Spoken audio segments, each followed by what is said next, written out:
Hello. Sometimes fate takes everything from a person, their family, their home, their name, their future. But at the very moment when it seems like everything is over, a chance appears to go back and change the course of history.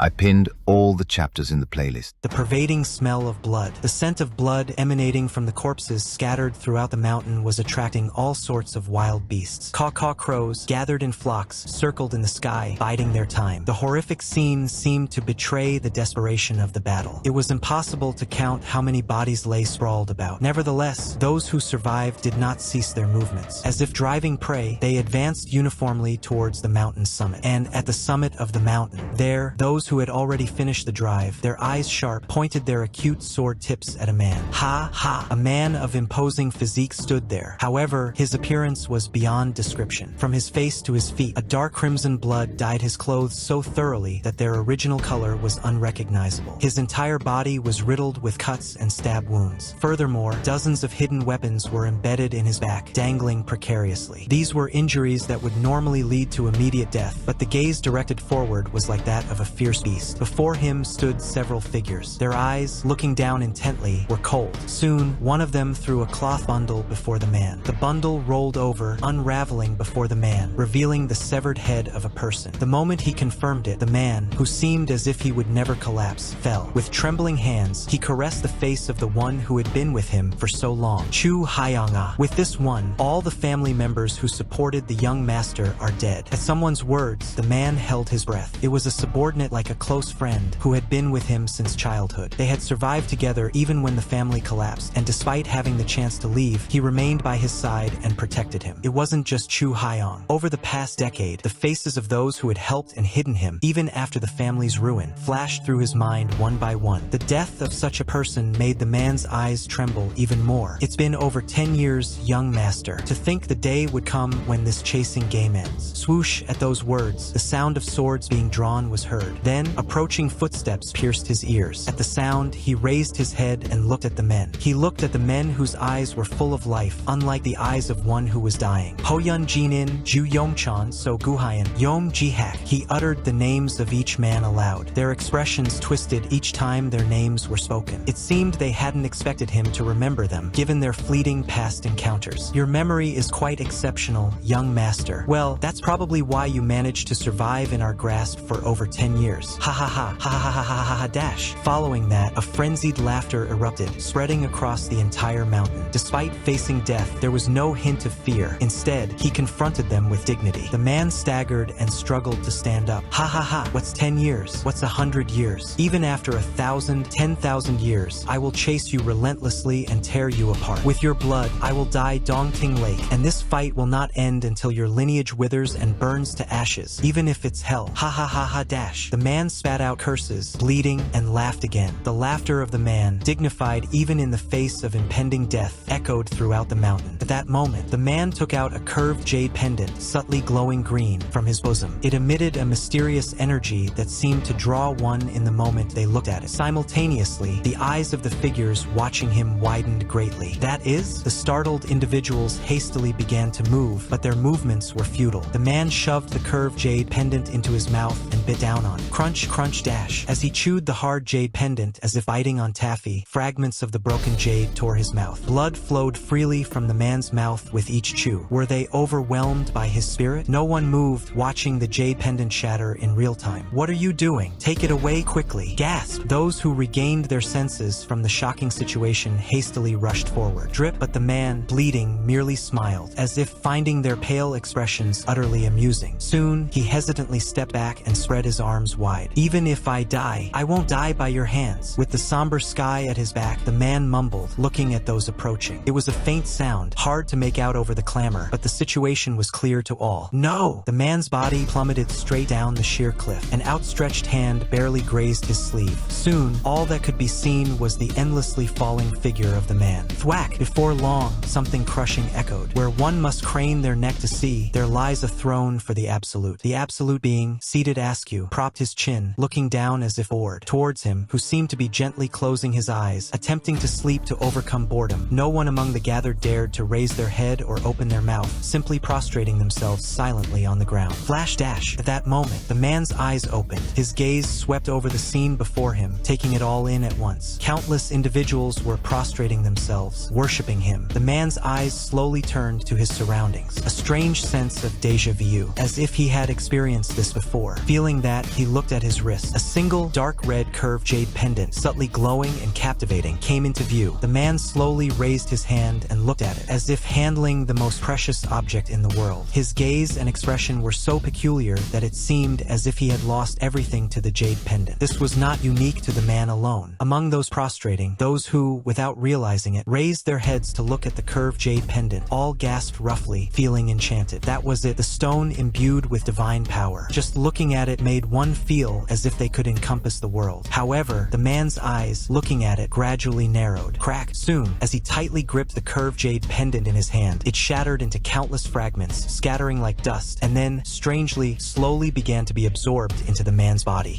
Small exclamations were heard from various places. However, this absolute being did not even grant permission, disregarding those who raised their heads or opened their mouths. He merely cast an indifferent gaze, recalling the vanished curved jade pendant. Then, he became certain of one thing. Something is wrong. He couldn't remember, but this deja vu was providing the answer. That something was gravely wrong. "Young master, are you all right?" A forgotten, familiar voice echoed in his ears. Instantly, at the sight of the old man before him, he unconsciously opened his eyes again. An old man with a benevolent expression. He watched the man, who was looking down at him with worried eyes and speaking, for a moment, then unconsciously reached out his hand. Thwack! "Oh my dash! I'm dying! Why, young master, why are you suddenly like this?" The old man tumbled, and another beside him shouted. He turned his head with a bewildered expression, and a familiar face came into view. A tall stature that could easily be called 8 feet tall. Overwhelming muscles that one wouldn't expect from a servant. It was Jang Chu-hyang, whom he had seen in his final moments. "Chu-hyanga, no, it's me. But why are you suddenly like this? Why hit Elder Hong?" Elder Hong. The words registered, but his mind couldn't process the situation. He stared blankly at the fallen Elder Hong, then shifted his gaze elsewhere and surveyed his surroundings. A familiar room. It was so large that spacious couldn't even begin to describe it. Every single item decorating the room was precious. It was clear that selling just a few would amount to a commoner's salary. "My room?" Cough dash incomprehensible situation. He suddenly burst into a cough. Slowly, he turned his head and looked at Jang Chu-hyang again. Looking at him, he saw the fellow wearing a puzzled expression. "Is your head all right?" Looking at the fellow tilting his head, he slowly reached out his hand. The moment he touched his cheek, memories from the past flashed through his mind. He unconsciously pinched the fellow's cheek. "AR dash!" A piercing scream echoed in his ears. As if to prove that this was reality, it was incredibly vivid. He stood up unconsciously, looking at the fellow flinching and pulling back his head in fright. "Cough, cough!" He coughed again, but this was no time to be blankly coughing. "Young master, oh dear, why is he like that? I don't know either." Thump thump, he hastily exited the room. The moment he passed through the familiar corridor, past memories resurfaced vividly. Each time, his breathing grew heavier, his breath caught in his throat, and he simply ran and opened another door. Instantly, a scene unfolded before his eyes, a place too familiar, too longed for. Cough! A peach blossom spring, Talyunsheng, unfolded before the grand gate. To anyone, it was a harmonious blend of splendid flowers, trees, rocks, and ponds, seemingly arranged for one person living beyond the gate. It was so beautiful that one couldn't imagine it was made for just one person, truly like a painting. He slowly left that place and went outside. Then, a vast expanse of land, difficult to take in at a glance, as if an imperial palace had been placed there, came into view. Based on the cardinal directions, main halls managing merchant guilds, escort agencies, and inns were built, and at the center of it all was the Jin family of Luoyang, overseeing everything. And this place, where he stood, was a separate annex permitted only to the young master of the Jin family of Luoyang. What happened? Cough. He trembled at the corners of his lips and slowly began to look around. It was certainly burned down and everyone was dead. The Jin family of Luoyang, the absolute financial powerhouse that had wielded control over the money flow of the Central Plains for hundreds of years. And he was Jin Cheonwoo, their youngest son. This place should have long since vanished, not even a cornerstone remaining, so why was it here, perfectly intact? He simply couldn't comprehend it. He thought it was merely a dream, but that wasn't it either. The wind that tickled his neck, the scent of grass permeating the air, the bright sun, nothing could be false. "How are you, young master? Are you feeling better today?" He heard people's voices from all over. Familiar faces, those he had seen since childhood and those who had died. He unconsciously clenched his fist. Could it be he had returned? It was a situation that defied common sense. But no matter how he thought about it, this didn't seem like a dream. The appearance of the people, their voices, the surrounding scenery, and even the sensations he felt. Everything was so vivid that he couldn't accept it as false. He held his breath and fell into thought. Because of what? There was nothing he could be certain of. Then, something suddenly came to mind. At the same time, he hastily quickened his steps. Moving swiftly along the wide paths of the Jin family of Luoyang, he headed towards a hall built on the highest ground within the family grounds. Ancestral Hall Zushirdan, a sacred place where only direct descendants of the Jin family of Luoyang were permitted to enter. He opened the tightly locked door of the ancestral hall and stepped inside. Countless ancestral tablets were visible, but that wasn't what he wanted. The deepest part of the ancestral hall, the floor. When he opened it, a small box appeared. Phew! He slowly took a breath and opened the box. With a click, the moment it opened,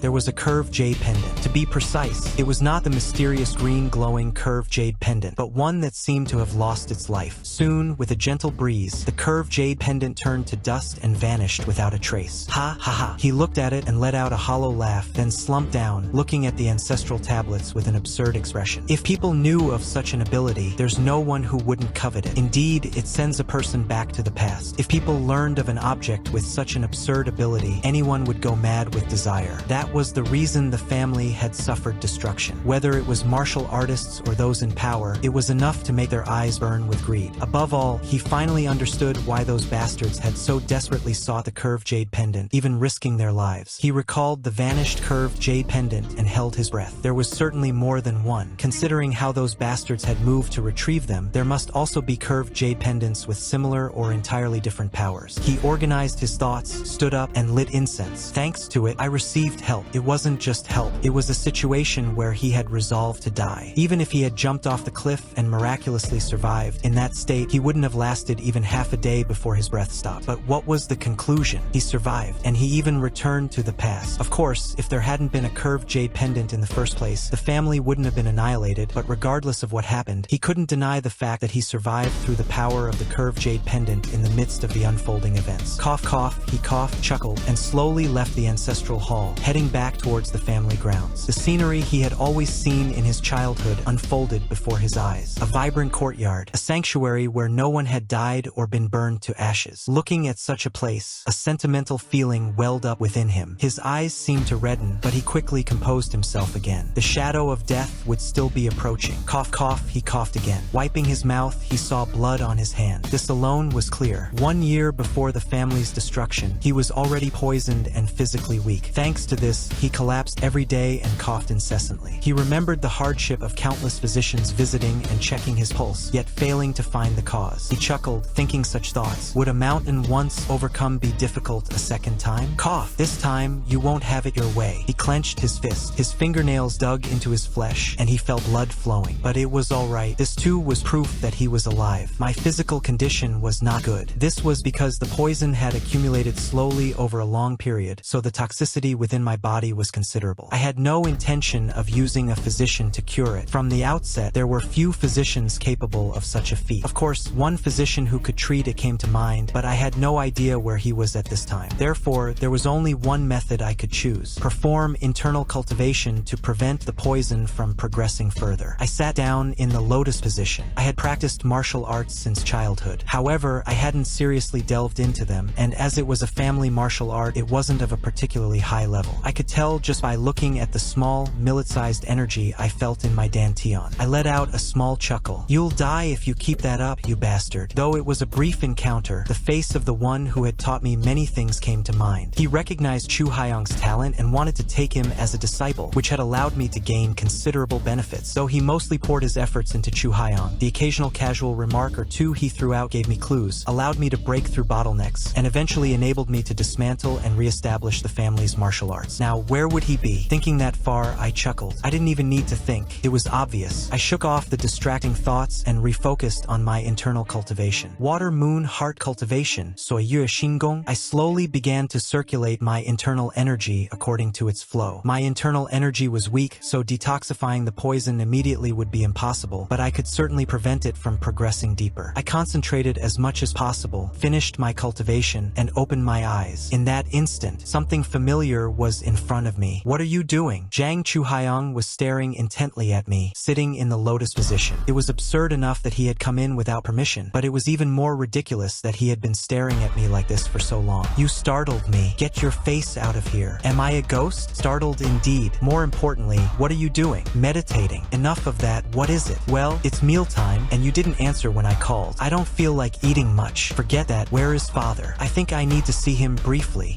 You know, and you ask, didn't he leave to lead a large merchant caravan? And mother, of course, and even the family warriors who wield swords went with him. At his words, I nodded. I had a hunch, but my memory was correct. He had left with the family's skilled warriors to lead a merchant caravan. Naturally, this was also the time when my older brother and sister had left with other merchant and escort caravans. This was why my physical condition continued to worsen. With only the head steward left to protect the family, the shield that could protect me had almost disappeared. Nevertheless, the reason I could survive with a poisoned body was thanks to a certain woman who would soon arrive in Luoyang. But I couldn't just wait until then. You, Chuhaiyang, I told you to bring the young master. Why are you so late? At that moment, a resounding voice was heard again. Soon, the half-open door swung wide, and an old man entered. It was an old man with one eye bruised black. This was Hong Guhaiyan, who managed the servants in the Jin family of Luoyang. I looked at him and smiled awkwardly. No, what do you want me to do when he just woke up now? Wake him up. I said I didn't think I should wake him up. Who in the world shouldn't be woken up? The two voices intertwined and echoed in the room. It was so noisy I wanted to cover my ears. I unconsciously frowned, and only then did Hong Guhaiyan look at me. Ahem. I apologize, young master. It's because I didn't educate this boy properly. No, rather, I apologize. It's because of me, isn't it? Ha ha ha. It's alright. Compared to when I took a sword for the young master before, this is nothing. Indeed, that happened too. I looked at Hong Guhaiyan and recalled the past. There was a time when I was young, ignorant, and reckless. Because I had abundant resources and was always in a position to command people, I thought everyone in the world was beneath me. Because of that, I once got into a fight with a wandering swordsman, and the enraged fellow, without thinking, swung his sword. And the one who took it for me was none other than Hong Guhaiyan. I thought of that and smiled. Thanks to you, I lived. I'm grateful. Ha ha ha. I'm more grateful that you say so. More importantly, you should eat. I see you've been coughing a lot recently. It's because you haven't been eating properly. No, forget that. There's something more important than food right now. I'm going out. Chuhaiyang, get ready. Ah, you're not eating? I'm hungry. Let's eat outside. I feel like going to an inn after a long time. Let's go right now. Oh dear. As Zhang Chuhaiyang's eyes sparkled and he hastily began to prepare, Hong Guhaiyan, watching from the side, let out a long sigh. There are quite a few famous inns in Luoyang. Among them, Anrayong in Yunlong Kerjan was always one of the top 5. Operated by the Jin family of Luoyang, it was famous for having both delicious food and a great atmosphere. And though expensive, it was a perfect place for the wealthy to flaunt their money. On the other hand, another pride of Luoyang was Weizian in Huashen Kerjan. Strictly speaking, it was probably the oldest in Hunan. Being an inn that was hundreds of years old, its history still lived on from that era. Also, its food was decent and its prices were cheap, so it was a place often sought out by people who wanted to enjoy a meal without burden. I entered such a Weizian inn. I saw that many people had filled the seats. Thanks to the many delicious and affordable dishes, it seemed not easy to find a seat, but the feeling was strange. I felt the gazes of the people eating. Isn't that the young master of the Jin family of Luoyang? Yes, that youngest young master. Why is he here? Anrayong Inn is right nearby. How strange. I heard whispers from several places. It was understandable as Anrayong Inn, operated by the Jin family, was not far, so there was no reason for me to specifically seek out Weizian Inn. Is the inn Weizian by any chance? Cough, cough. Weizian is also an inn. Ah, well, yes, but Anrayong is more delicious and elegant. I thought we were going there. At Zhang Chuhaiyang's words, people frowned. For taste and atmosphere, Anrayong was indeed the place. Most of those who sought out Weizian did so because Anrayong's prices were high, so his casual remarks seemed to sound like he was showing off his wealth. I shook my head and went up the stairs. I went up to the second floor, but there were no seats there either. But I didn't give up and moved to the third floor. As I ascended the stairs, I suddenly felt a shadow fall over me and looked up. At the entrance to the third floor, a sturdy man stood blocking the way. This place is off limits, young master. Please go downstairs. I came to meet someone inside. Do you have an appointment? Of course not. Then you cannot meet them. The man spoke firmly and showed no intention of backing down. What should I do? I coughed, exhaling the rising phlegm, and took out my money pouch. I grabbed a few silver coins at random and threw them towards the man. The man, surprised at the sudden silver coins, widened his eyes, and I gave a small smile and urged urged him on. Cough, go tell them I've arrived. Understood. Money, they say, can even move ghosts. Moreover, for a man in a place like this, trying to earn a few small coins, 4 or 5 silver coins would be enough to make his eyes turn. I saw the man, his sturdy demeanor from earlier gone, bow respectfully and quickly enter. Who are you meeting here? Yes. No. Why on earth? Who are you meeting that you're spending money like that? You said you didn't even have an appointment. Someone worth spending that much on. Ha! Zhang Chuhaiyang looked at me with a puzzled expression. He tried to understand my utterly incomprehensible words, but soon seemed to give up and shook his head. At that moment, the man who had gone inside returned. The man bowed respectfully, just as before. They will see you. Please enter. Thank you very much. I smiled and followed behind the man. At the end of the long third-floor corridor, the largest door swung wide open, and the interior was finally revealed. The bright room scenery, so splendid that even gorgeous couldn't fully express it, caught my eye, and at the end of that gaze, a woman sat. The woman wore a splendid black palace dress that suited the room and looked at me with an alluring expression. Smiling temptingly, she rose from her seat and gestured to an empty seat next to her, looking at me. As I took my seat, she gracefully sat opposite me. What brings you to such a humble place, young master? Humble? This place is good enough to rival Unryong Inn. Ho ho, I'll take that as a compliment. But truly, what brings you to me? This woman was the owner of Weizian Inn. She was also one of the top 3 beauties in Hunan. Although she was clearly not a Jising whose name was registered in the Jising registry, quite a few people intentionally sought out Weizian Inn just to see her beauty. It was because the owner was a woman of such beauty that Weizian Inn was even more famous. I chuckled softly and opened my mouth towards the woman. I want to find someone. Ho ho, young master. We sell food. Clink. Before she could finish her sentence, I threw a silver ingot onto the table. At the sudden appearance of a silver ingot, not just silver coins, the woman widened her eyes in surprise and looked at me. I'm looking for a physician, one who wanders throughout the Central Plains, treating people. Their appearance is so, young master, no matter what you say. Clink. As she opened her mouth again, I threw another silver ingot. 5 taels of gold. Their face is severely scarred from burns and pockmarks, making them quite unsightly. They say they treat the powerless and suffering in the shadows rather than ordinary people. Young master, you're not listening to me. I want to know where that woman is and what she's doing now. If you find out, I'll give you twice the current price. Cough. Zhang Chuhaiyang was making a fuss beside me, but I completely ignored him and rose from my seat. I had already said what I needed to say. Seeing her eyes waver at the sight of money, this woman would surely bring me that information. Moreover, hadn't I even promised a reward if she succeeded? Even though I had turned my back and was leaving the room, I felt the woman silently watching my back, and I chuckled, turning my head. In that instant, our eyes met. I saw the woman flinch. Oh, by the way, I spend a lot of money, so won't you give me free food? Ha? Ho ho ho, of course. Prepare a seat for him. At the woman's words, the man waiting outside the door bowed. Baek Jinhwa watched a party through the window. Their hurried departure caught her eye. One of them was so famous in Luoyang that there was no one who didn't know his face. After all, he was the youngest young master of the Jin family of Luoyang. The person beside him was a servant who had been with him since childhood. It was unclear what they were talking about. The servant was incessantly opening his mouth, and the man was frowning as if he didn't want to listen. Jin Cheon-woo. He wanted information, not food, from the owner of Weizian Inn, who was right before his eyes. He even paid a massive sum of 2 silver ingots, as if he knew she was affiliated with the Hao Gate. The unbelievable situation was exasperating. Of course, it wasn't strange to know about the Hao Gate, but to speak as if he knew Weizian Inn was a stronghold of the Hao Gate and was certain of everything was another matter entirely. What on earth is it? Baek Jinhwa confirmed the sketch Jin Cheon-woo had drawn while eating. Indeed, as the young master of the Jin family of Luoyang, he had received all sorts of education from the most talented individuals since childhood, so his calligraphy and painting were quite good. It was a level difficult to compare with the sketches displayed on the streets. Hong Mei. Yes. As Baek Jinhwa quietly opened her mouth, the door opened and a woman entered. As she stood silently as if waiting for orders, Baek Jinhwa handed her the sketch she held in her hand. Find her as quickly as possible, and who she is. I'm very curious as to what kind of woman she is for the young master of the Jin family of Luoyang to be searching for her with such a huge sum. Understood. Feeling the woman's presence disappear, Baek Jinhwa took a breath and thought of Jin Cheon-woo. He was clearly known as a prodigy, but she had heard that he had recently been in poor health and confined himself. It seemed true that he was called a prodigy. His aura was ordinary, but his eyes were not. She felt as if she was being overwhelmed by his spirit. For now, should she try to find her? Her eyes began to gleam with interest. No, why are you doing this, really? How much did you spend? On the way home, Jang Chu-hyung's incessant voice beside him was noisy. It was so loud that even if he covered his ears, he could still hear it, making him want to cover his mouth. Of course, he did not know the boy's feelings. Although he had gotten a meal, he had spent a huge sum. 2 silver ingots were a large amount that ordinary people couldn't save even if they worked for several years without spending. It might seem excessive for obtaining just one piece of information, but given that she was the woman he needed most right now, it wasn't too great a cost. However, the boy's chattering voice was too loud. He frowned. Be quiet. You're too noisy. If you have money to throw around like that, give it to me. The chirping of the sparrow was truly painful to his ears. Finally, with a sigh, he took out a silver coin from his money pouch and tossed it. Ha! Take it. Are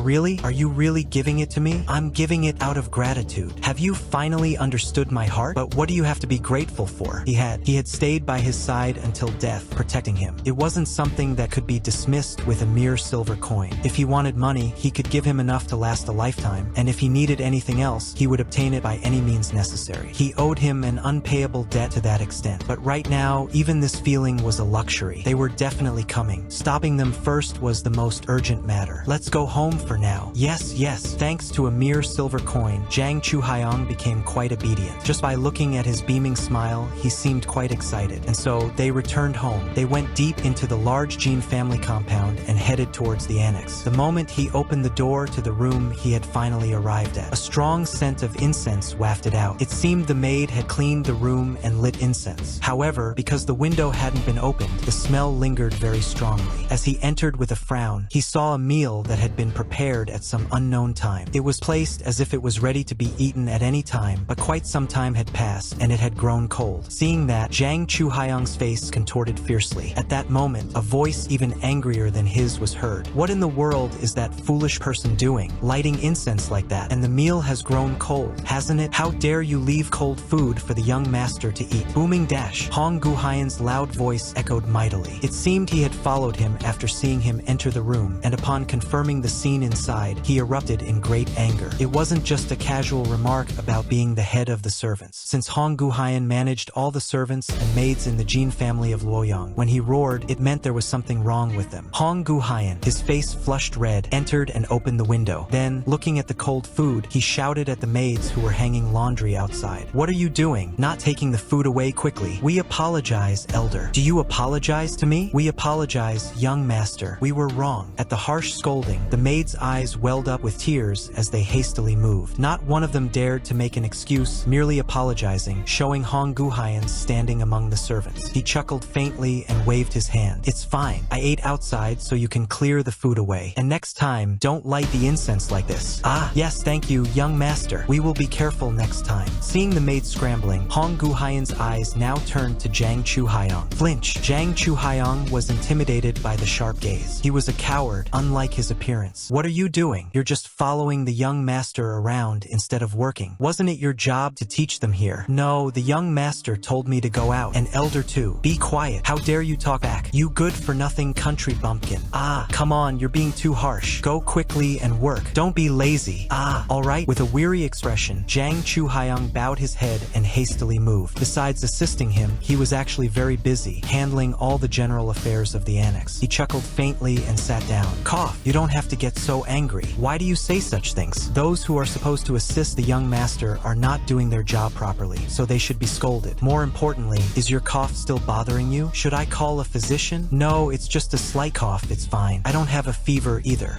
If your condition worsens, I will call a physician immediately. Since both masters are absent and everyone else is out, isn't it my role to assist the young master? Haha, thank you. By the way, I want to rest a bit. Understood. Please call me anytime if you need anything. That Chu-hyung fellow is rather unreliable. As he nodded, Hong Gu-hyen bowed respectfully and went outside. After confirming that he was far beyond the window, he casually lay down on the bed. Cough, cough. Suddenly, a cough erupted. It was a cough even worse than before. The continuous coughing made his abdomen ache and his throat hurt. He felt as if he would vomit even dry retching. About a shigyong, 2 hours, passed like that, and he felt it gradually subside, so he took a breath. Then, he rearranged himself on the bed and sat up. Squinting his eyes and checking his surroundings, he felt a few presences that had been lingering disappear. They must have been maids or servants cleaning. He gathered his thoughts and began his internal cultivation again, slowly guiding the millet-sized energy he felt. He felt a slight sense of relief in his body. Chirp, chirp. When he opened his eyes, it was already morning. He confirmed the sunlight streaming through the window and rose from his seat. He definitely felt lighter than yesterday. His mind was clear, and his sluggish body felt quite nimble. It seemed he had succeeded in blocking the poison to some extent through internal cultivation, just as he had initially planned. Of course, he didn't think it was completely cured. He had only done what he could with his millet-sized internal energy. He had done his best. The problem was how long he could hold out. He smiled bitterly and looked at the copper mirror, seeing that his complexion had slightly improved. He no longer looked like a patient to anyone. He clenched and unclenched his fist and slowly moved his body. There was a slight stiffness, but it wasn't so strenuous that he couldn't bear it. It seemed he could push himself a little without issue. Good. He nodded, satisfied with the situation. Soon, he turned his gaze to the window. Numerous maids and servants were bustling about the courtyard and inside, busily working. Their naturally integrated appearances were no different from usual, but like the presence he felt yesterday, someone would surely be watching him. I can't keep this up forever. He couldn't continue to play in their palms. The problem was that if they observed his complexion and physical condition with even a little interest, they would realize that the poison was not working, which meant he didn't have much time. If they knew the poison wasn't working, they would resort to stronger measures. In the current situation, he wanted to avoid that. He sat on the bed and swallowed. Time was continuously flowing, making it urgent, so he judged that prolonging this any further would be meaningless. Then he had to strike. He had to sweep them away in one go. Only by cleanly sweeping them away without leaving a single one would he have time to catch his breath. He organized the thoughts in his head and rose from his seat. To sweep them away, he needed power. However, the power he currently possessed was not great. Then he just had to use something else to compensate for what he lacked. Unlike in the past, he still had something to draw upon now. He opened the door and went outside. Many people greeted him, confirming his face. He also smiled back at those who smiled, but undoubtedly, some of them would be pointing their blades at him. He composed himself again and continued walking for a long time before finally stopping. One of the large halls. This was the office of Chief Steward Yu Hyan. He opened the door and entered without any prior notice. Yu Hyan, who had been working, turned his head towards him. Oh, isn't this the young master? It seems like a long time since I've seen your face. With his father absent, Chief Steward Yu Hyan was managing the family. Thanks to his outstanding capabilities, he was called his father's left arm, and he was smoothly leading the family even in his father's absence. He also did not doubt Yu Hyan's abilities. He subtly smiled and sat down in a chair. Cough, cough. I'm glad to see you too, Chief Steward. It feels like more than 10 years since I've seen your face. Ha ha ha. 10 years? I saw you just 4 days ago. You're telling a funny joke. By the way, is there a reason you came to see me? You don't need money, I presume. Even if I needed money, I wouldn't borrow it from the Chief Steward, so rest assured. More importantly, when are my parents coming?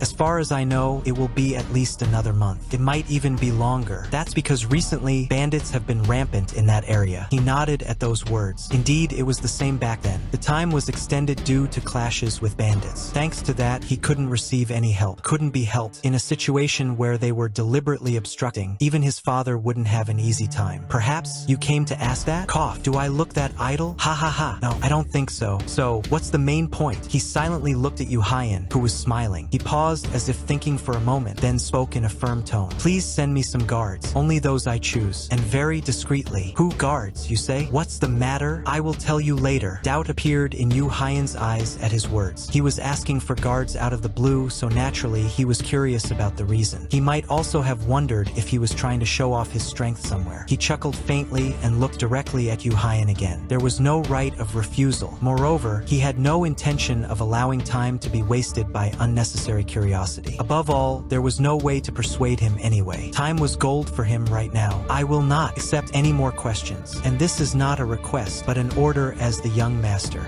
Yu Hyan's gaze, looking at him, subtly began to change.